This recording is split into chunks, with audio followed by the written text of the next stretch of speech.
Cik daudz no jums saka sliktas lietas paši par sevi? Es esmu tik stulbs. Man nekas nesanāk. Tā ir viena no sliktākajām lietām, ko jūs varat darīt. Ir viena raksturvieta.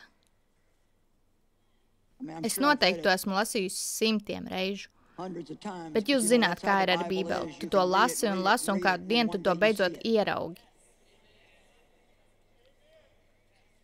Tur teikts, lai mēs atzīstam ikvienu labu lietu, kas ir mūsos Kristū. Wow! Atzīsti katru labu lietu, kas ir tevī, Kristū. Tātad tas nozīmē, ka tev jāsaka, es esmu Dieva bērns. Caur Kristus asinīm es esmu attaisnots. Dievs mani mīl.